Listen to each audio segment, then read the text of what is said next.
I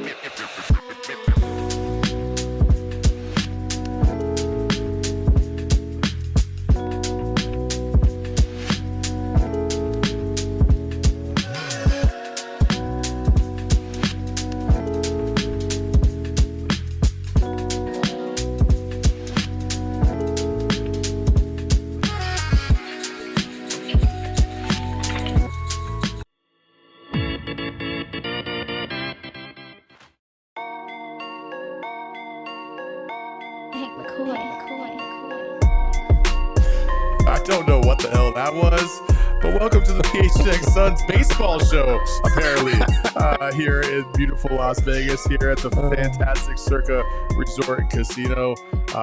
Shane and I are a little delirious, apparently, because we've been here for like 4 days, and Gerald is now joining us to join in on all the fun. Gerald, welcome to Vegas. Thank you. Glad to be here. Yeah, you had a fun night last night. I did. But I wanted to start off the show first because we're in Vegas. Yeah. And you didn't come out with us last night. So I didn't. We need to kind of pop the virtual Let's go. Vegas cherry, if you will. Oh, I'm excited. And I said we were going to do this. So we're going to do this. We're going to break open the Henny and Coke. Let's go. We're just going to start it out. But as we do this, why don't you give me your initial observations on what Team USA did last night? Yeah, absolutely. First of all, thank you for this because I'm very excited. I have been in Vegas for almost 24 hours and have not had an alcoholic beverage. So we're starting this finally. Yeah, we're going hard. But yeah, no, the Team USA scrimmage exhibition was really cool. It was such a neat environment. I know you had been trying to go as well, and the ticket prices were insane. Yeah. But it was packed in there. There were so many recognizable people in the crowd.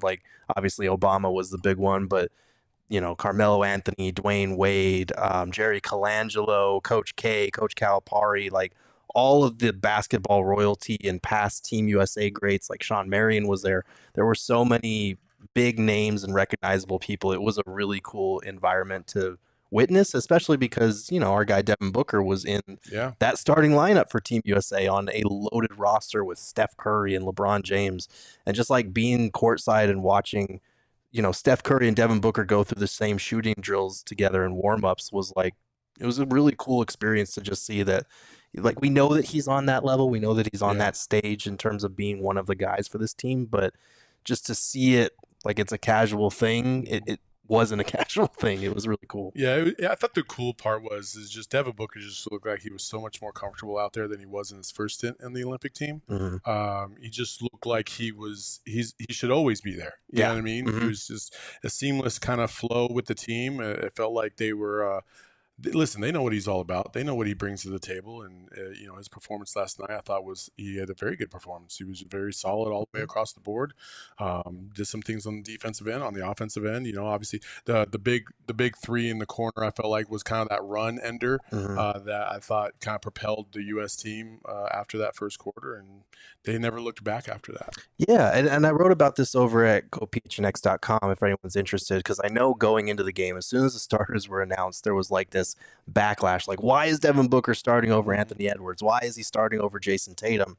And to a certain degree, I get it, because if most people in the NBA pecking order, Tatum just won a title, Ant just swept Book's team out of the playoffs. So I get why in their minds in the pecking order, Book should be lower, but FIBA is different. FIBA is not NBA. This Olympic team is different.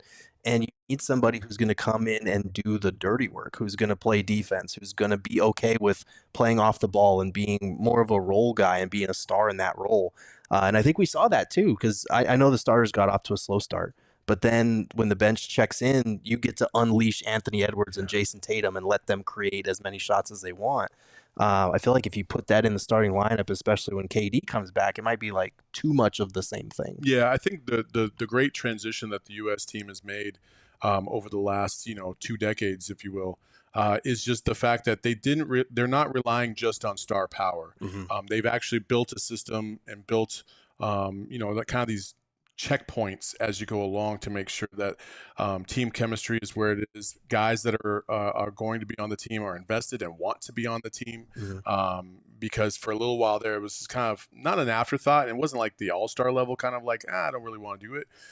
But the best of the best weren't necessarily joining the team either, because they had other priorities. And then, you see that we don't win a gold medal one time and everything changes back to, okay, we need to take this more seriously because it's disrespectful to not be first in basketball in the world. Like it is. Yeah. So I like the way that they kind of go about this, and it's not necessarily always about the best player is going to be it's not going to be the best five. Right. It's going to be the best fitting five. Mm-hmm. And then there's going to be strategy to it. And so, I think when you're talking about who's starting, that could be overblown for sure. It can. And I think that's important. That was one of my big takeaways is like Book said it after the game, like the rest of the world is catching up. They've caught up. It can't just be throwing talent at the situation and expecting to win like we did in the past. It's about who's going to fit with Steph Curry, LeBron James, KD when he's back, Joel Embiid, who had a really rough game. And I think there's a case for like a Drew Holiday. There's a case for Devin Booker. I think Steve Kerr said earlier in the week he's going to try different lineups and see what works. So don't be surprised if Book is out of the starting lineup in the next exhibition game or whatever, just to see what works. But it was cool to hear him talk about the experience, because last time at the Olympics he went straight from the finals. Like he was thrown right into it. A week off. Yeah, no exhibition matchups for him, none of this feeling out or chemistry building process. And he actually spoke to us about the chemistry building process after the game. Just build chemistry. I think experience is the best teacher, so getting out there with each other and just figuring out, try different lineups, and just see how things work. How have you enjoyed that process as far as, getting to build that chemistry and not being just thrown right into the mix of it? I mean, that's the best part, going against these guys all the time and never getting a chance to play with them and see behind the scenes and, to see their routines and see how they carry themselves just outside of the court is my favorite part of it.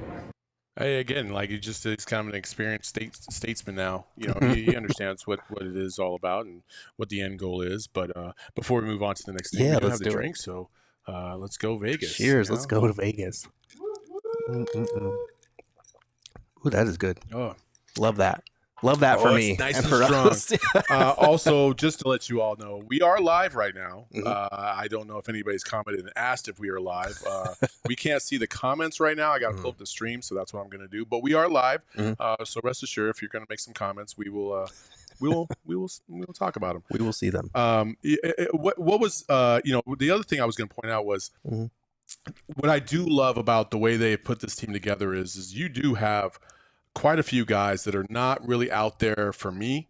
They're out there for the team. Right. And you saw that in some of the passes last night, the unselfishness.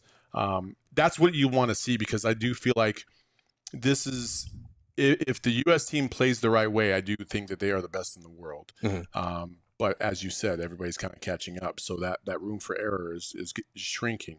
So you have to make sure that you are taking advantage of every opportunity. You have to strategize. You can't come in here and just kind of wing it. And I think those guys, as they continue to learn each other, and it sounds weird to say, because a lot of these guys have been in the league for, 5-10 years. LeBron's been in for 20, for crying out loud. And he looked good last night too. He did. All I could think of was, when we were talking about LeBron coming to the Suns, how many people were like, no.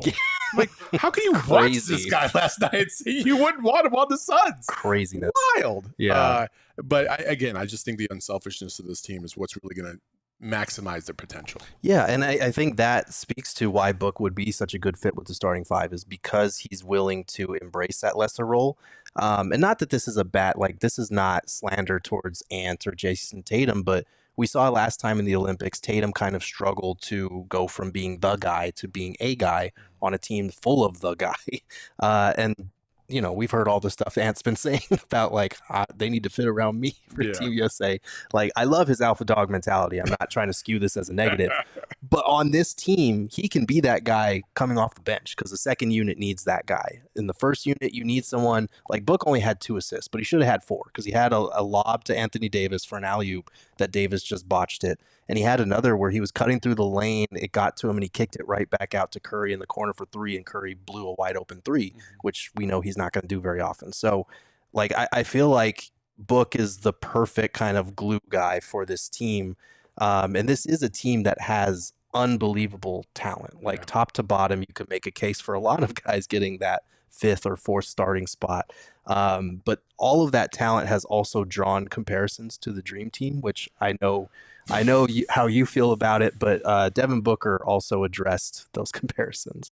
The talent on this roster is already being compared to the Dream Team. What does that feel like to hear? I wouldn't do all that. You know, they laid the foundation. We have a lot of respect for those guys. They paved the way for us, and we just want to keep it going. I love Devin. Yeah. Tell him, Book. I wouldn't do all that. Don't let him talk crazy, man. Like this ain't the second coming of the Dream Team. It isn't. No. Like they're a good team. Don't get me wrong, but we're talking about a group of individuals that we may never see on the court again in terms of the status of where they were all at one particular time and how elite they all were and how they were able to just really gel together, and it looked like they had been together for years. Yeah. You know what I'm saying? And so I'm glad that Devin Booker kind of shut that shit down because that's just ridiculous. Even going back to the whole Ant and 89 Jordan thing and all this other stuff, it's like we need to stop with the comparisons to like greatness when people are still in the beginning stages of what they're trying to do player wise. And as a team, we don't have to do this. We don't have to compare them to the great. Let them finish their run, right, and then go back and evaluate and say, okay, was this one of the best teams of all time, or compare them, whatever. But it's a little premature in game number 1 against Canada to sit there and be like, oh, are they like the 92 Dream Team? No, they're not. Those dudes beat Angola by like 89,000 points in game number 1, and it wasn't even close. So let's chill. Yeah, and I think Tyrese Halliburton actually touched on this after the game as well. Like even the young kid understands. He was like, a lot of those guys on the Dream Team were already established. They had already accomplished so much. And like the top half of our roster, the Steph Currys, the KDs, the LeBrons, they're at that level. But a lot of the rest of the roster, like we're still trying to prove ourselves. And I think that speaks to like the NBA is as talented as it's ever been. I'll continue to say that.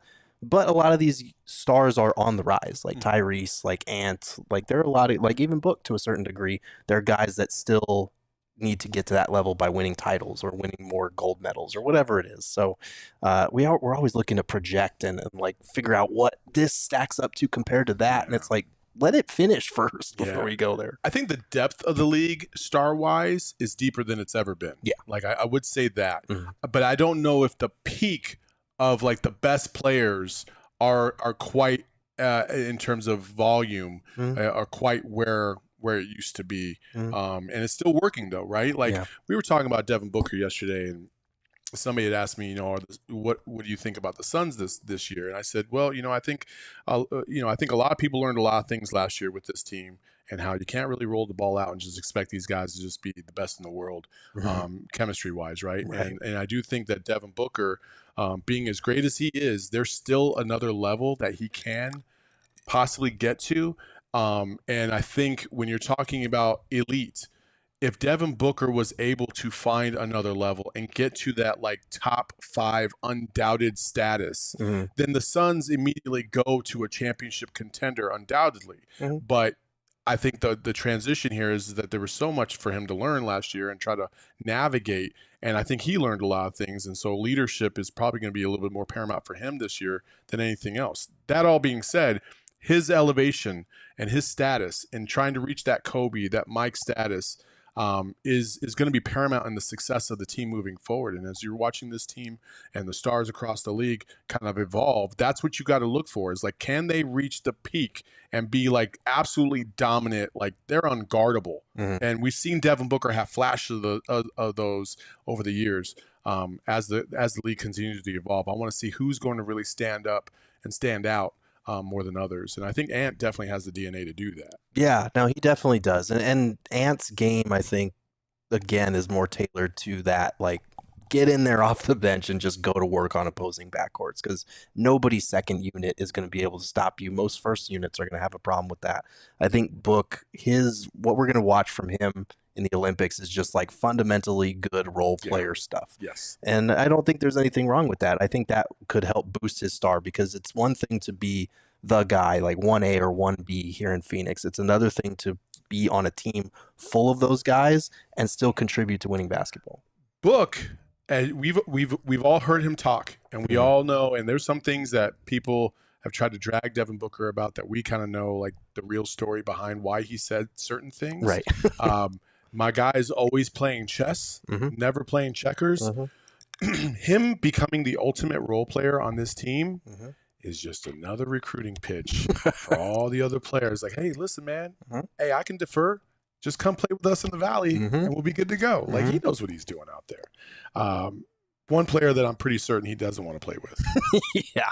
Dillon Brooks. Oh, my God. Gerald, you want to take this one? Yeah, it's one of those moments where, like, you see it happen in real time, and I was recording on my phone when it happened, and I did a double take of what I saw in the video, because I was like, did that really just happen? But for those who have not seen it, this kind of blew up a little bit, but Dillon Brooks cutting off Devin Booker in the middle of an interview was incredible. We know Abu Dhabi, these friendly games are important for our development and figuring out that chemistry and trying different lineups and just seeing how things work. That pause, man. It's incredible. Okay, for context, for anyone who didn't get it from the tweet or hadn't seen it yet, they had it set up kind of like a runway type deal with the backgrounds where Team USA players would come and talk to the media. There were like probably 40 or 50 of us all lined up there on the other side of that rope or whatever. And so we're in this big room in the tunnels underbelly of T-Mobile Arena. Dillon Brooks could have easily gone from the court around that whole setup because there's just a big crowd of people. There's athletes doing interviews. He walked right down the fucking runway where all the players were. It was very intentional. If you go through it, it's hilarious because you can see the progression of Devin Booker's reaction to wait, is this guy really doing this? And Brooks just cutting across, and then Booker having to pause and be like, is this dude for real? Is he really doing this? It's so funny watching the frame by frame progression of it. It's so ridiculous.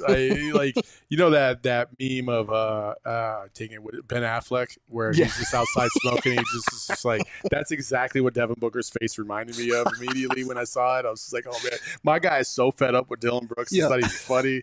Oh, Dillon Brooks, man. He's just he's the gift that keeps on giving in the worst possible ways. Listen, we do have a little bit of breaking news on multiple fronts right now. So we'll go ahead and talk about two things. First, let's go ahead and go with Kyle Lowry re-signing with the Philadelphia 76ers, which takes him obviously off of the Suns' radar. There had been talks that the Suns were still interested in gaining the services of Kyle Lowry, but that is now dead in the water. And then Gambo apparently reporting right now as well that the Suns will sign Josh Okogie. So that is also breaking news.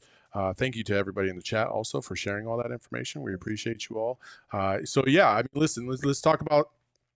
They didn't really need Kyle Lowry since they had already, obviously gotten Monte Morris. But it would have been nice to have another backup point guard that just, has that veteran experience, that championship experience. I'm gonna miss the fact that Big Booty Judy isn't gonna play for us. I know. We had reported this, I think, last week or earlier in the week that Josh Okogie, they're still definitely planning to re-sign him. They have competition from other teams, so that's not really breaking. The fact that Lowry is going to Philadelphia, that's also kind of what we reported would probably happen. The Suns were still in communication with him, but it felt like too good of a deal to pass up to stay with his hometown Sixers. So this is basically just confirming what we already kind of knew was going to happen. But yeah, I didn't really feel the need for a Lowry. I understand why you would like to have him if something happens to him or Monte Morris, but I do kind of wonder, was a starting job kind of the reason why he leaned Philly over Phoenix? Because the Sixers, I don't think they have a starting point guard. The Suns, I don't think they would make him the starting point guard. No. And I think at this point in his career, he would be better. He's 38. I don't know if you want to be starting him on this team that's already undersized. So I wonder if that was a point of contention as well. Yeah, I mean, there's a lot of different factors. Listen, he's a decent point guard. Again, the experience weighs heavily, but I would agree with you. What's the number one thing that Eddie Johnson said they need a point guard for? To push the ball. Kyle Lowry is not that dude. Right. He's not a ball pusher. He's not going to be able to get you down the court in 5 seconds or less. He's just not that guy anymore. So, not getting him is not the biggest deal in the world. Also, yes, I believe this maxes out their roster if they get Okogie. right? It would be the 15th spot. But that doesn't mean that there isn't another move or two that can be made to free up a roster spot down the road. You're looking at a guy like, obviously David Roddy, possibly, being traded or waived or anything like that, which I doubt they would waive him just because of the salary ramifications on that. But then you never know what kind of trades could happen still before the season starts. So there's still plenty of opportunity for the Suns to improve. Whether that happens or not is it's obviously we don't know. Yeah, and we have reported, a source did tell me that, like, if they find someone that they want in free agency, waiving Roddy or even Nasir Little is not off the table. Yeah. Like, it could very well happen. And I think this is a big summer league for Roddy. We'll talk about him a little bit later. But this is a good chance for him to prove himself, because there are still some decent free agents on the board. It sounded like they were only looking at point guards, but I do feel like they still have need on the wing. They could use a shooting wing of some sort. And if they find one that they like Roddy, you could trade Nasir Little into space or something like that. I don't think any of those options are off the table. And knowing Ishbia, he would not be afraid to pay. I think Roddy makes a lot more sense to cut financially than Nasir. For sure. You had mentioned Summer League, being important for guys to kind of prove their worth, like David Roddy. Let's talk about the Summer League. Let's do it. We have obviously a group of individuals that, by the way, we are ad-free today. So yeah, congratulations. We did it. So listen, I think everybody's going to be looking at Ryan Dunn. Everybody's going to want to evaluate him, see what he's really all about. How can he transition into the NBA, and more importantly, is this offense not going to suck? I think that's the biggest thing that everybody's really intrigued about. They want to see that. Yeah. So obviously you had some time to go out to practice, talk to these guys. What you got? Yeah. So I always love to ask this question, and it's a very basic question, but I feel like you get a lot of different answers when you ask guys like, what's your approach to Summer League? What are you looking to prove? And this is what Ryan Dunn had to say. Just going out and just playing as hard as I can, competing offensively, just being the same person I was in college, guarding the best players and defending, and offensively, just taking the shots I need to take, being able to do a lot more. But the biggest thing is just compete as hard as I can, and do that I can play hard. So for him, it's kind of his MO. Just anytime he takes the court, really, it's like the compete as hard as you can thing. It's a tired old cliche, but he is the guy that is constantly diving on the floor for loose balls. He is the guy that defensively, we need him to play as hard as he can, like if he's going to carve out a role for himself. And I always love asking that question, because some guys, like, they answer honestly. They're like, I'm looking to prove that I can do this specific thing that all the draft experts said that I can't do. But it's good to know that he is kind of aware of the limitations on his game, and he's approaching it the right way, like not trying to go out and do too much. Yeah, no, I agree. I think if he takes the same approach that Tumani did last year, where he just kind of, he didn't force anything. He just let the game come to him, played solid. Like Tumani was so solid last year in Summer League, and I think he impressed all of us and surprised a lot of us. And I know we were all looking forward to seeing him in the Suns uniform.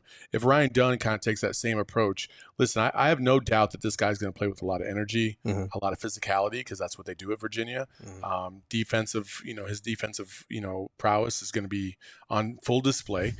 It's the offense that's going to be interesting to see. How is he going to be able to fit? And I think for Suns fans, they want to be able to see things that they can immediately identify in terms of fit with Kevin Durant, Devin Booker, so on and so forth, right? Like, is he going to be a slasher? Because they could definitely use a slasher to the bucket. Somebody that's going to be physical at the rim, that's going to attack, that could maybe put a body down. You know what I'm saying? Those kind of things, right? But the other part of that is obviously the perimeter shooting. Like, is he going to be able to hit the open three? He's going to have plenty of opportunities here in Summer League to be able to prove himself.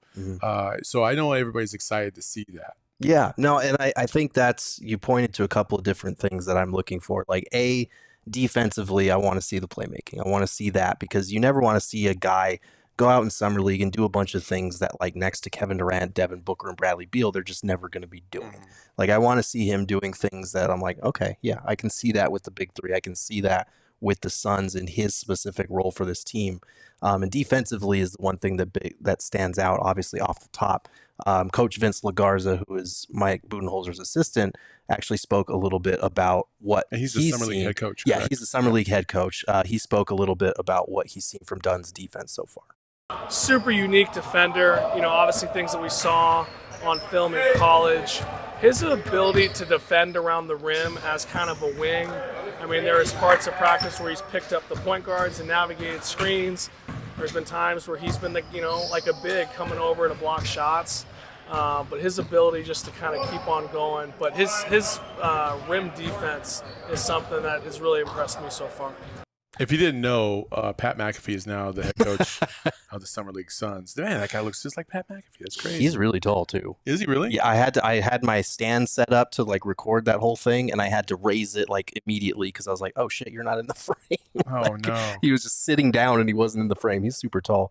But no, I think the fact that he pointed to the shot blocking thing, like obviously Dunn, I think he averaged like 2.3 blocks per game in college, which is stupid for a 6'8" wing. That's crazy. But that ability to defend the rim, to be a weak side shot blocker, I think that's why a lot of people are excited about the small ball possibilities, because if you have a guy like that out there that's able to protect the rim in that capacity, like that's an awesome thing to have. Yeah, absolutely. I know there's other aspects of what Dunn is going to try to do.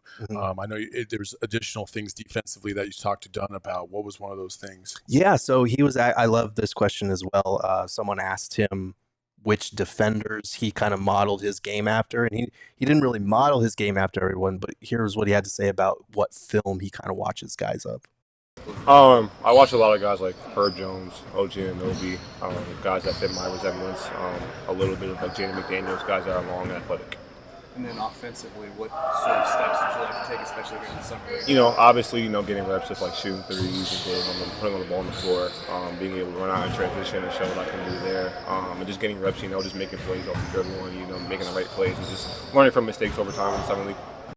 So before we touch on the offense, the defense, hearing Herb Jones, OG Anunoby, and Jaden McDaniels. Agitators, all of them. Man, that's music to my ears. Yeah. Like, those are the exact couple of guys I would have loved to hear him say too. The minute he got drafted, I thought about Jaden McDaniels in Minnesota and how much havoc he kind of caused for the Suns and making, from time to time, players feel uncomfortable out there. And that's what I'm really hoping Ryan Dunn's going to be able to do for the Suns this year, obviously.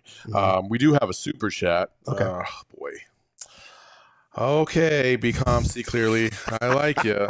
Ryan Dunn, don't got no cake, but I'll take it down.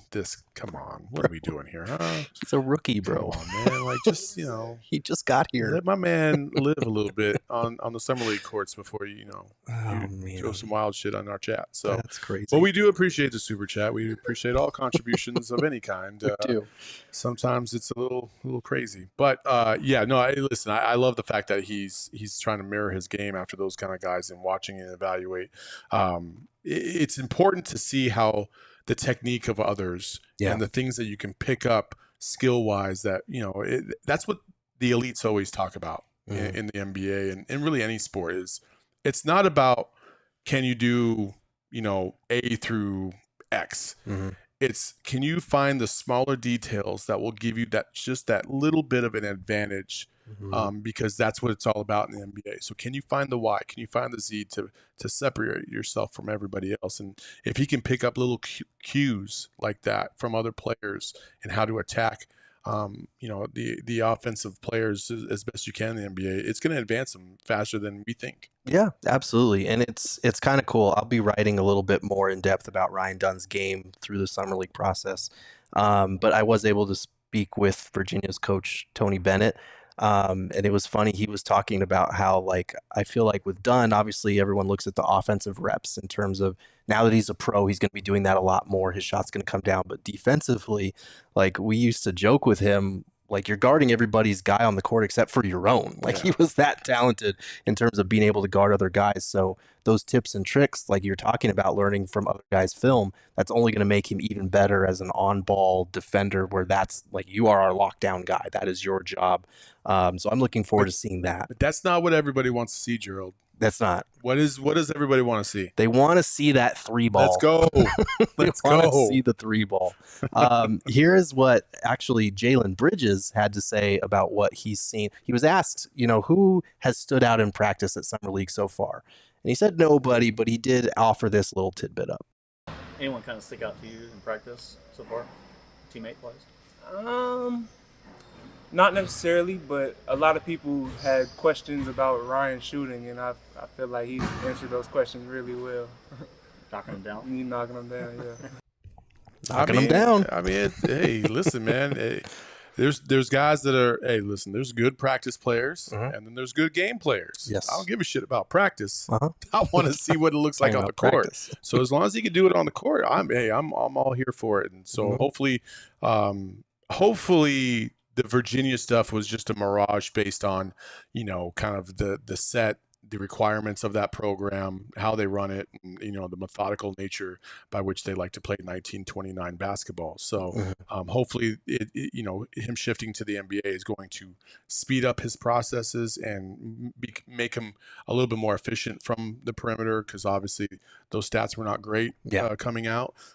That's my hope. And again, at the end of the day, you're going to be able to rest your head on his defense. Now, if the other side comes along, then you're talking about a player that's not just really, really good on defense. Now you're talking about a really, really good player overall. Right. And that becomes a problem for the rest of the league. Yeah, you're talking about a potential steal of the first round if he is able to hit the 3 ball, even at like a league average rate. That's all that you need him to do. And so I know that, like, for me, the list goes, I want to see the defensive playmaking and the shot blocking and all that kind of stuff. Because Tony Bennett did say, out of all the defenders that he's had, in terms of the big playability, no one defensively compares to Ryan Dunn. So I'm excited to see that. The 3 ball's obviously next on the list. But like we said earlier, I don't want him taking a bunch of shots, off the dribble or trying to prove anything. Just if you get an open catch and shoot 3, knock it down. That's what I'm looking forward to seeing. And he did also, to your point about like the cutting and the slashing and all that stuff. Like I did ask him about that, and he had been talking about like that. He feels like that's important to his game.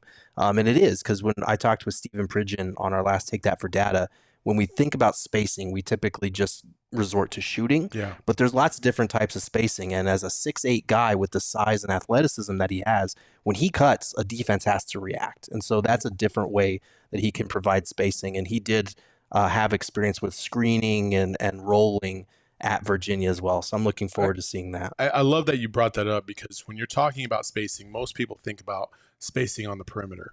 They don't think about the fact that you can have adequate space on the interior as well and create action that's going to draw and create more spaces available on the perimeter as well. Yeah. That's what the point is, right? It's like you got to create advantages at a variety of different levels. And when you're able to, kind of mix match your offense with guys that can cut, that can be athletic at the rim, that are, not slow, then obviously it's going to free up other things for other players. You're hoping some of those other players are going to be by the name of Kevin Durant, Devin Booker, and Bradley Beal, obviously. Right. But, hey, Ryan Dunn's going to have plenty of opportunity to score when he's in these games, because people are going to be keyed up on the other 3. So hopefully that does happen. One thing that I am just not the fan of, I'm just not a fan of.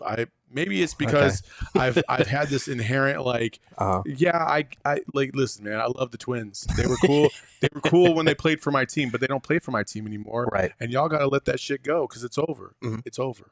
Okay. It's over. So you're not going to be a fan of this next clip that we have geared up, or are you ready to embrace a new set of Twins in your life? Like, are you ready to accept the Twins into your heart? Most sequels suck. Oh no. Am I wrong? Some, but some are like goated because they actually, rose above the sequel. Well, I know some of you are a little confused. So let's clear up some of this misconception here. So, how do you feel about people calling us twin and pushing that agenda? I like it. I think we kind of look alike. Saul and Gerald. I think me and you, we had little times when we saw each other. Throughout the process, and even at New York, the best state in the country, but in Arizona. Sorry, it's hot. But I want the mic back, please. But I like twins. I think you and even Jalen. We're all twins, the big three, the big trio, the squad trio. So I'm excited. Triplets. I like that. All right, you're done. All right, twin.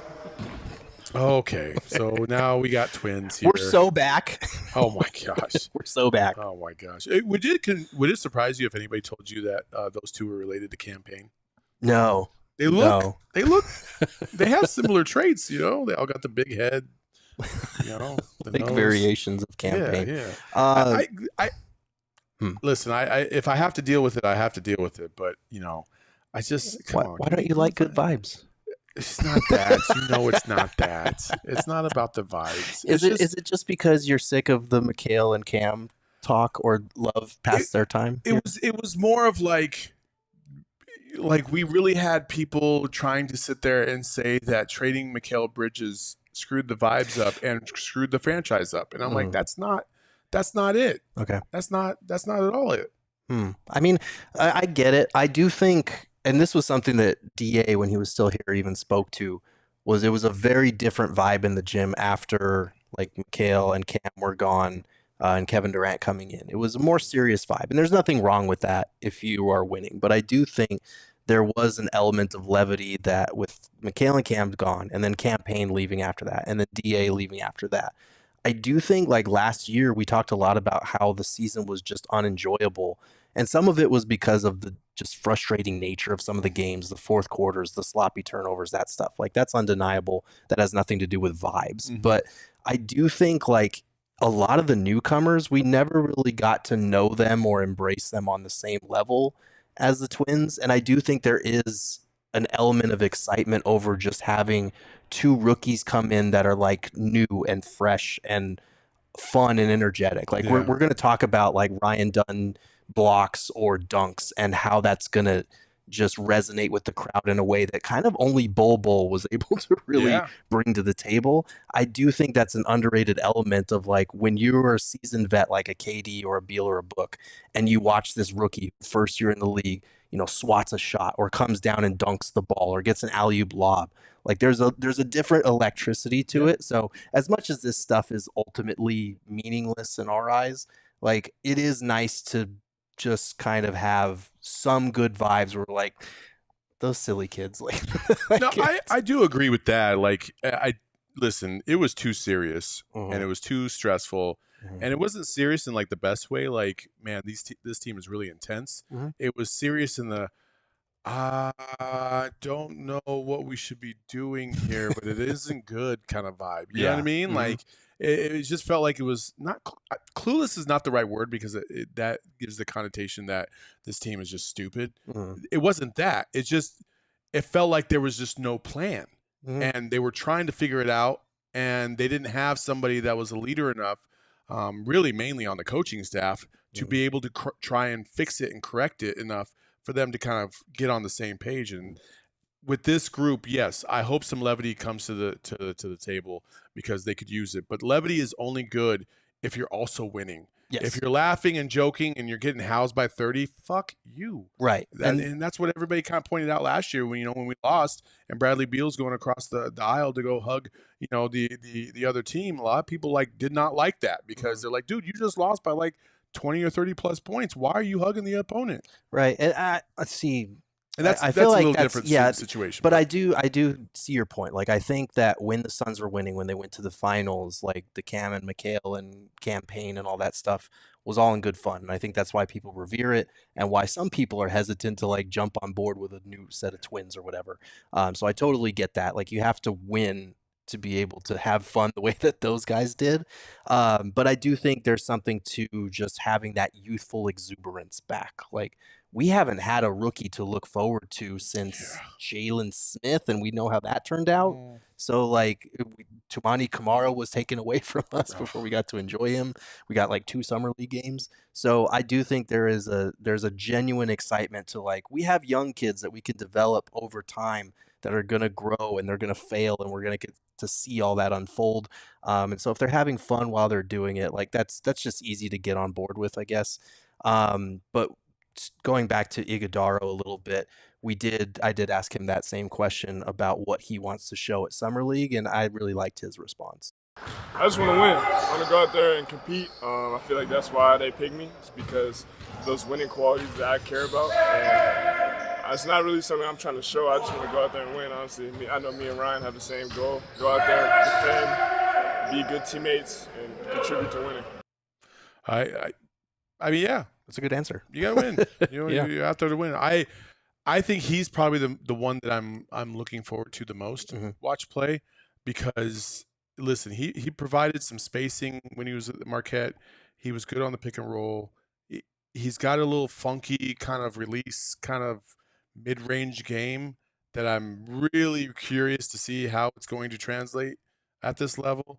I want to see what his overall game is at this speed, and at this intensity, because don't get it twisted. If you've never been to Summer League in person, you should definitely come out because these games are intense. Guys are fighting and playing for their profession, their professional lives. Right. And they know that this might be the one chance that they get. So, you got a lot of guys that are desperate, and it's just a unique environment, and it's fun.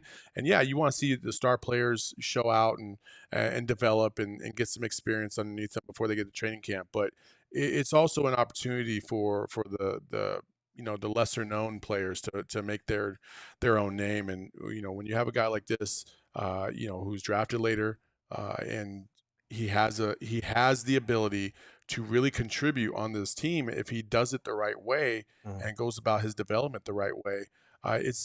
He's the most intriguing player that I'm going to be watching during the Summer League for sure. Yeah, no, and I think to your point, like Summer League is so fun because it's an environment that's different than any other in terms of like there's very few established names. Like last year there was Wemby, and obviously that had a buzz to it, but other than that, like you're here because you're a hoop head, and so if you ball out, you can win over an entire crowd of people that may not have known anything about your game heading in. So it's really just like basketball at its purest, even though the level of basketball is obviously not to NBA standards.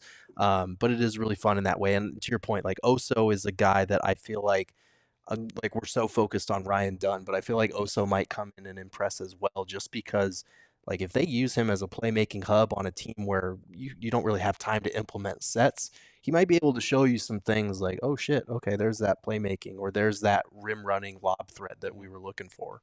Yeah, I hope so, man. Yeah. I really do hope so. Before we get on to our next couple topics for Summer League, we do have a super chat from Saint Shitbag that says, specific guy you'd be willing to cut if Little or Roddy, or to cut for Little or Roddy.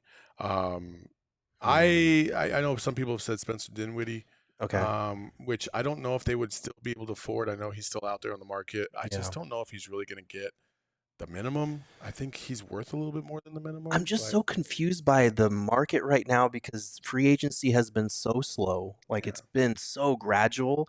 And so I feel like we're at the point where normally most guys would be like, okay, it's vet minimum time.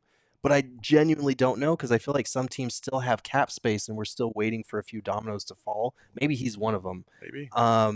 For me, I'm kind of looking at like shooting on the wing, like a Jetty Osman. I don't know that he's vet minimum. The fact that he's still out there at this point, maybe we're getting closer. But yeah, I do feel like, and it's nothing against David Roddy because I am genuinely looking forward to seeing what he can do in this environment as one of the more experienced players.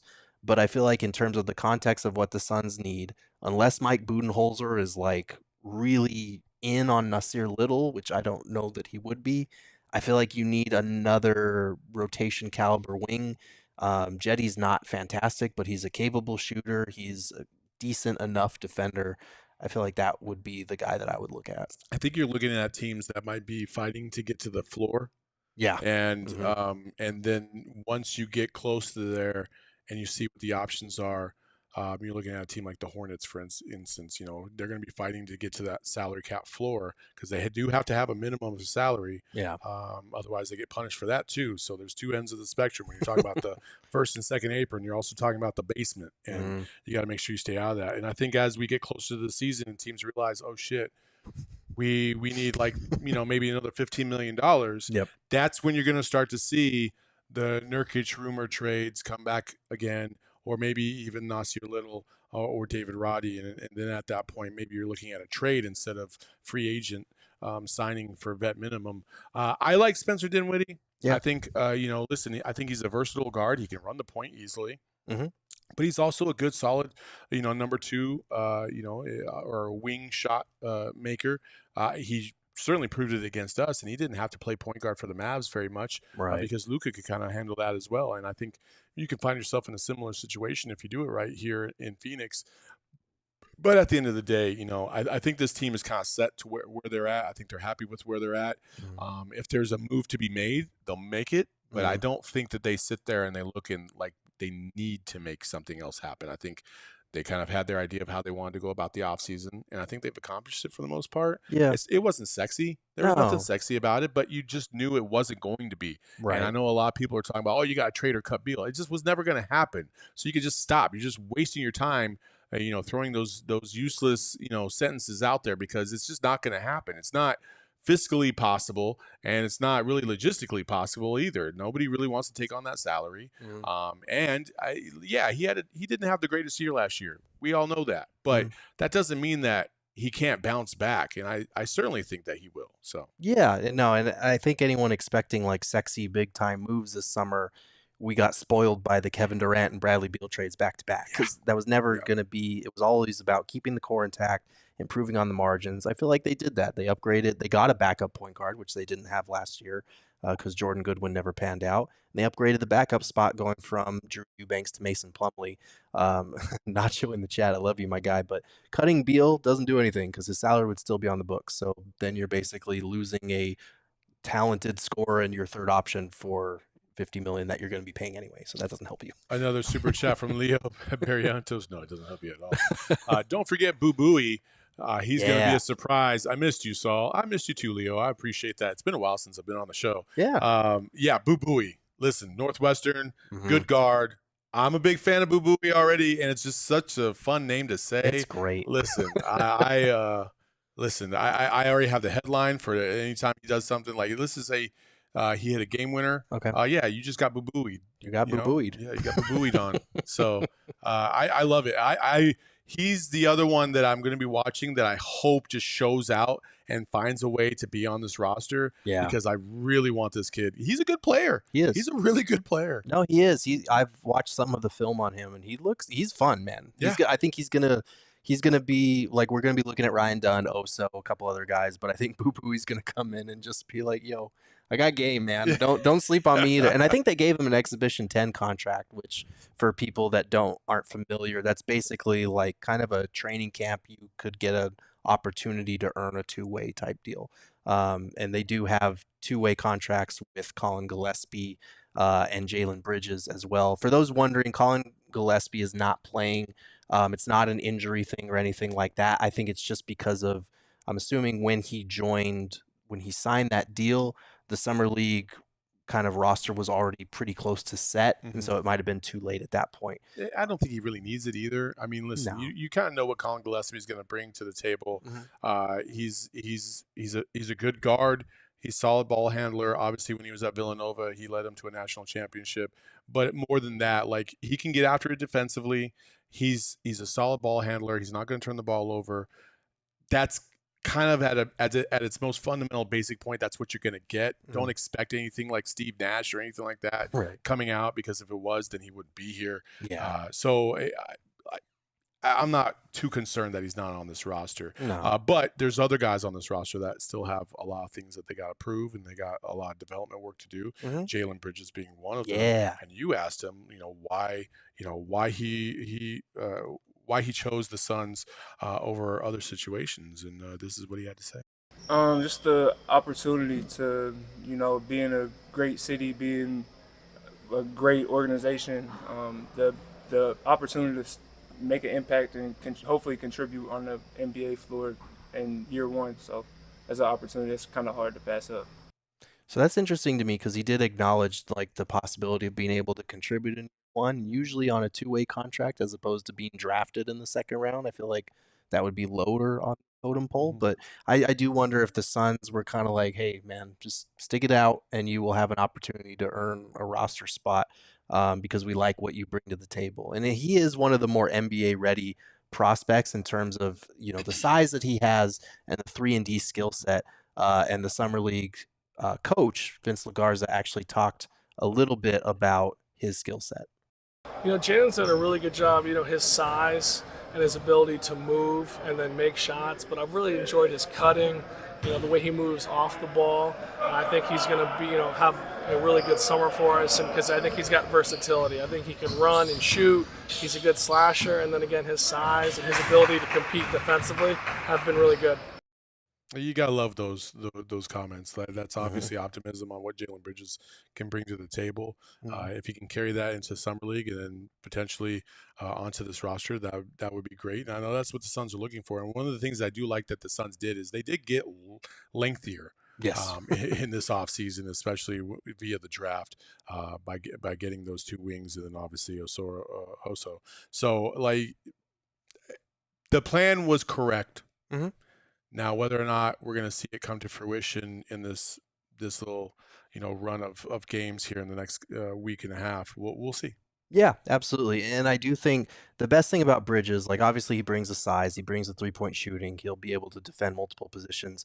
Hopefully, if Legarza is correct, like in terms of bringing the cutting and that element, that adds something so that he's not just, your prototypical can shoot threes, can defend, and that's kind of all that he does. But I really liked Jalen Bridges' awareness of who he is and what he brings to the table, because I asked him about his 3-and-D skill set, and I really loved what he had to say. I know what I am. I'm very self-aware. I'm not one of the guys that is going to get paid to, take all the shots. I'm more so a guy that's out there to make life easy on the Durants, the Beals, the Bookers. I feel like I'm a connector piece, like you said, 3-and-D. But I feel like that's putting myself into a box. I feel like I do a lot more than just shoot and play defense. You should feel that way. I mean, I feel like every NBA player should feel that way. Like you do more than just two things. Yeah. You know what I'm saying? Ideally, like, yeah. Ideally, yeah. And so, I mean, that's a great perspective that he has. I don't really know if this is going to be one of those situations where he genuinely gets the opportunity to be able to make it onto this roster and contribute at a high level, or is this going to be? This is the difficulty with now having a G League, is how many of these guys are going to end up on the G League versus not, and where's this go, and what's the flexibility there? And I think Jalen has a good chance. Listen, I think the bottom of this roster, once you get past 8, I think it's open game as to who's going to be on this roster. I really do. I think there's tremendous opportunity for anybody to grab a spot. You just got to grab the spot, and you got to show that you're going to be accountable and consistent. Man, consistency is just the biggest thing in this league. Yeah, no, and I feel like that's one of the things that Bridges brings, is in terms of, like, he's good at relocating. He's a good movement shooter. He's a good spot up guy, which that's the type of like prototype that you need next to this big three. You need someone who's going to understand their role, who can bring maybe a little bit more to the table, but at the very least checks those boxes of 3 and D. And that's what you need on the wing, because as much as we're talking about like free agency wing targets or shooters that they could acquire, if he balls out in summer league, maybe you have that guy in house, and maybe you're looking at a situation where, okay, once we re-sign Josh Okogie, we can clear out a roster spot, and you can be that 15th guy. We talked about Buie and how his development was last year, and we liked his development. I will say I will give the previous coaching staff some kudos in that regard, but I will also give Kevin Durant some kudos in that regard, because he had just as much to do with Buie's desire to really reach a different level as anybody else, because that was his idol. That was his mentor. That's the guy that he's always looked up to. Well, Jalen Bridges just happens to share the same affinity for one Kevin Durant. I'm curious, you watch any players growing up or kind of mold your game after anybody in particular? I mean, I ain't really mold my game after him, but it's crazy. Like, it's like full circle moment, because Kevin Durant's like who I consider the greatest basketball player ever, and now I'm on his team. So it's kind of crazy. Yeah, life's crazy. Yeah, life is crazy. I wish you guys could have seen Saul's reaction to Jalen Bridges saying that Kevin Durant was, in his mind, the greatest basketball player ever. It was interesting, but hey, we all have our thing, right? We all have our opinions, but it's really cool to see how many guys on this roster idolize KD. Like, obviously we know about Buie. Jalen Bridges coming in. I think Ryan Dunn did an interview with the Suns recently where he was talking about watching Kevin Durant growing up. So as much as it's just kind of like a cool storyline that feels irrelevant, it's also one of those things where, like, if you are playing with your idol that you grew up like watching this guy play, dreaming about playing with them or that type of thing, you're going to bust your ass every single day to prove in that guy's mind that like you are legit, and to make sure you're not letting that guy down. So I do think, as much as he's a two-way contract and we can only raise the ceiling so high for our expectations of him, that is a pretty cool thing to bring to the table and to have. It is a pretty cool thing. I am a little distracted right now, Gerald, because Why? I don't know what's going on in this chat, but they're talking about barbecue, which Barbecue. Oh, see, that's going to get your attention. Which immediately just distracted me. But I do want to go on the record as saying, sure, Nacho's comment is don't take it to heart. What was the comment? I'm not going to say. I don't want to put another company on blast. Oh, okay. But I've had this barbecue, and at least the stuff I've had multiple times, meh. Does it start with an R? No. Okay. I can't see the chat, so I was just speculating. Like, but they know what's in the chat. They can read the chat. Okay. And then there's somebody else that's in the chat that says that they are a competition barbecue guy. Oh. I can't find the comment. It wasn't anyone from that barbecue place we went to out here in Vegas, was it? The one that Lindsay picked out? Sorry, Lindsay. That was terrible. Terrible. Lindsay's not here in Vegas. She's not. Probably for that reason. Just kidding, Lindsay. Just kidding, Lindsay. She couldn't show up again. We couldn't do it again. It's fine. We're Shane and I are gonna get some fuku burger, and then you and I are gonna go to that chicken place that we went to that one time. Remember that? Yeah. That was so good. That was great. Yeah. But also I will be going to fuku burger as well, because you guys have gone the last 2 years. Let's go. And I can't miss out this year because I really want that. So excited. Before we do wrap up, I know you talked to Legarza about David Roddy. What was the context with that? Yeah, so I think the question is just kind of what are the expectations for him? Because we all know, like I reported this a while back, that like they could cut Roddy if they have a free agent out there that they really like, because they are going to bring Okogie back. They would need another roster spot to sign another free agent. Roddy's he's an expiring $2.8 million contract, so he'd be the least financial hit there. I think when we acquired him, there were a lot of questions of like, okay, like what's he going to do? Where's he going to play? Like what position is he even? So this is a big summer league for him, and this is what Legarza had to say about him so far.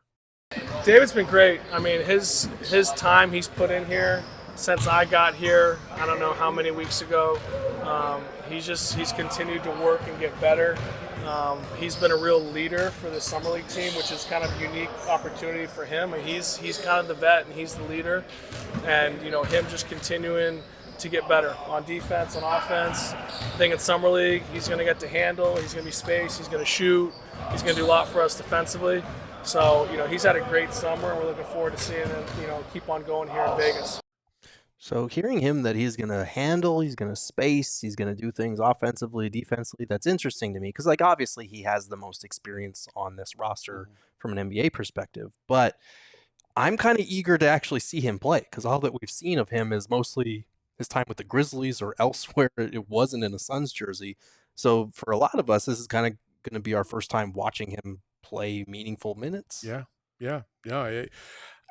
He's the thing that I struggle with David Roddy on is again, I feel like he's a tweener. He's in between positions. Is he's got the body size of a 2 and a 3 outside of like the girth, because he's a big dude, right? But in theory he should be playing the 3 or the 4, right, because of his size and his strength, and so they're trying to figure out the best way to find to play him and where to play him. And I think when you're kind of lost in the sauce right there, and nobody can really like identify like, okay, this is where he's going to be able to excel at, you find yourself on the outside looking in more often than not. And that's the thing with David Roddy, is what discernible skill set can they rely on that they know they can count on him game in, game out, no matter what. Like my argument for players, whether or not they should come out of college to go to the NBA, is always, what's one thing that an NBA team just knows they're going to get from you no matter what at any point in time? And if you can't answer that question, then you shouldn't be coming out. And when you look at David Roddy, I'm going to put you on the spot, Sure. Gerald. what's one thing that you just know, no matter what, David Roddy is going to be reliable for outside of effort? It's driving, and that's kind of it. Because he's 6'4", so he has the height of a 2, maybe the driving of a 3, and the strength of a 4. So he has like these different skills that are, you love multi-positionality in this league, but not if you can't excel at multiple positions. It's more like you have bits and pieces of each one. So I am eager to see what he's able to show us because, he's played 118 games for the Grizzlies, and those were meaningful minutes, but only shot 30% from 3. So he's not a floor spacing guy. I want to see what he's able to do with the ball in his hands. I'm eager to see what he can do as one of the more experienced players who should theoretically kind of look like a guy in this setting against, less experienced guys. So I'm hoping he's able to show something, but if he's not, this could be a situation where you're looking at it like, okay, that was kind of your opportunity to prove something to this specific team. I think he's only 23, so he's got a future in this league, whether it's here or elsewhere. But I do think he was kind of a weird youth play when they brought him in. And so if he's not able to show something here in Vegas, it might be a situation where you're looking at, okay, there's some decent free agents that are still out there. Maybe he's on the chopping block. David Roddy, no disrespect to David Roddy, I think he's a very good player. I just think that he to me feels like an elite European player as opposed to a contributor on an NBA team at this point. When you're talking about positional versatility, you're typically talk about guys that also have the measurables. Yeah. You know what I mean? And he does not. Right. He does not have the measurables. And so he's got to stand out in multiple different ways. And so if you're 6'4", like, listen, Charles Barkley was rumored to be anywhere from 6'4" to 6'7". Right. But Charles Barkley was a dog, and he was just a gamer, and he knew what he could do, and he took advantage of you at every little turn to do it. David Roddy's got to find something similar to that to be able to make it in this league, because I do think that if he doesn't thrive here in Summer League, he's going to put himself way behind the 8 ball, and he's probably on the outside looking in at that point. Yeah, as a third-year player, you're typically expected to kind of dominate in this setting. So if he doesn't, that's going to be a little bit telling and a little bit worrisome in terms of, okay, what is our projections with this guy here in Phoenix? I don't know. It was interesting, though, to hear Legarza, and I think Ryan Dunn also spoke to the fact that, like, he's providing that leadership. Like, we've been asking him questions. He's been kind of setting the tone. So, we heard similar things about Ish Wainwright last year, so we can only take it to a certain extent. But, hopefully he's able to impress us, and as much as we talk about the rookies, he could be a guy that, like, yeah, I've played actual NBA minutes. I'm better. I'm above this. There are certain guys that when they come out to Summer League, you're like, yeah, that guy's too good for Summer League.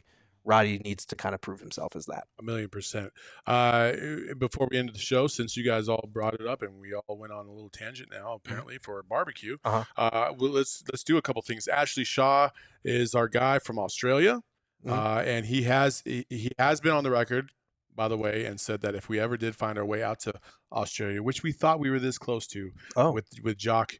With Jock in the fold, we thought, if he would have re-signed last year, we'd have found ourselves in Australia this past summer, but it didn't happen. But he did say he would cook for us if we ever came out there, so we appreciate you, Ashley.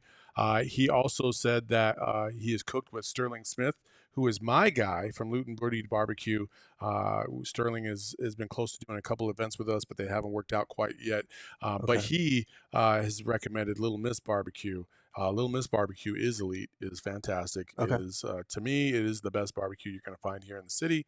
Well, not this city, because this is Vegas, and Vegas doesn't really have good barbecue, straight up. Just ask Lindsey Smith. But in Phoenix, check it out. Okay. As for me, yes, my barbecue slaps, I think, but I'm obviously biased. Everybody else can speak to that nature, so there you go. Can confirm, and we're having another PHNX barbecue for – sorry, not for you guys, but the meat cute. We're having Shane likes to call it Saul's meat party. That's a little much. I'm going to go with meat cute. Meat cute. I like that very much so. Shane is now on. Or a meat. Can we do a meet and greet? Yeah, meet and greet works. Okay. And yeah, everybody make sure to leave a like. Gerald, said he would he would do that if you leave a like. So make sure 100 likes we get there. What would I do before the end of the show? What Gerald promised he'd do something. So what did I promise that I would leave a like do before the end of the show? I don't know that I promised 100 anything. likes. I mean, how many we got right now? Oh, we only got 69. Nice. Oh, nice. That is nice, but not as nice as 100 would be. So yeah. You only got a few minutes left. We're stalling here. Yeah, at we're this kind of point, circling the train right now. Outside of that, what's one thing that you want to do while you're here in Vegas? We got today and tomorrow kind of like really with nothing to do. Mm-hmm. We're gonna do a show tomorrow just because why not? Yeah, but outside of that, what do you want to do this week, Vic? Finish this bad boy first of all. That's but going down. second of all, I don't know, man. I've been to Vegas so many times. I kind of hate this city a little bit, but I feel like I've done a lot of things. It's nice to be back. I'm excited for Summer League. I don't really know if I have anything on the bucket list at this point other than like got to go to Fuku Burger. Already went to Pink Box Donuts, which is right nearby Circa where we are, and elite. It is. Do you have anything? They have a creamy donut over there that is just fantastic. Oh, man. I don't, but I did get a super chat. Okay. $9.99 super chat from Michael Ramirez. Appreciate you, Michael. Thank you. Michael. What is your favorite cocktail to both of us? Mm-hmm. Favorite place to dine in Vegas? And also, when was our last hangover in Vegas? That was this morning. So the last hangover will be tomorrow. I would say favorite cocktail. I'm a kind of a traditional kind of guy. I do like old fashions. Same. But if I'm trying to get it on the go, so like if I'm at the poker table or something like that, I typically like to go with a little whiskey and ginger ale. That's kind of just my thing. Yeah. Because ginger ale for the old man's stomach, and then whiskey just to fuck it all up again. So sure. I kind of like that. You? So I do like, if I'm having a drink, like I'll just go with a Jack and Coke, which is my degenerate drink. But I feel like, have you ever had a green tea shot? Yes. Those are great. Those are fantastic. I really do like those. If you've never had a green tea shot, it's whiskey, but it's not like whiskey like you would picture it. It's much smoother and better tasting. So if you're looking for a shot that you've never tried before, definitely recommend that. Favorite place to dine in Vegas? Oh, man. Yeah, there's so many Rainforest places. Cafe. Not Rainforest Cafe. We've been together as a group. We've been to several different places. We went to a dumpling spot last year, which was fantastic. Oh, that was great. Yeah, what was it called? Din Tai Fung. Din Tai Fung. Yeah. Cosmo, or is that? No, that's not Aria. That was Cosmo. Aria, STK is elite also. Yes. Secret Cosmo has several elite places. There's a Mediterranean Secret seafood pizza? spot Okay. in the Cosmo. To me, it's the best I've ever had seafood wise. Is that where we went? I love seafood. No, we haven't been there yet. We might need to go there. I'm a seafood guy. Oh, it's so Okay. elite. And then we went to Bazaar Meats as a group. That was Our great. first year at Sahara. That place is canceled now, though. That's run by no. only because of Morello owning the Sahara. Oh, gotcha. But we don't have to apply by those rules. Yeah. But yeah, that was fantastic. That was good. That was year one. That's run by Chef Jose Andres, so that was pretty good. Okay. But there's so many other little spots. Like the first year we came out here as a group, we had Korean fried chicken. That's nuts. What Gerald was talking about earlier. So like good. it was insanely good. Mhm. Like, and we definitely need to go back because it is just fantastic. That's the one thing about Vegas is if you love food, you will not be disappointed if you find the right spots because there are so many good spots out here. Yeah, that place was bomb. Fuku Burger, got to shout them out one more time.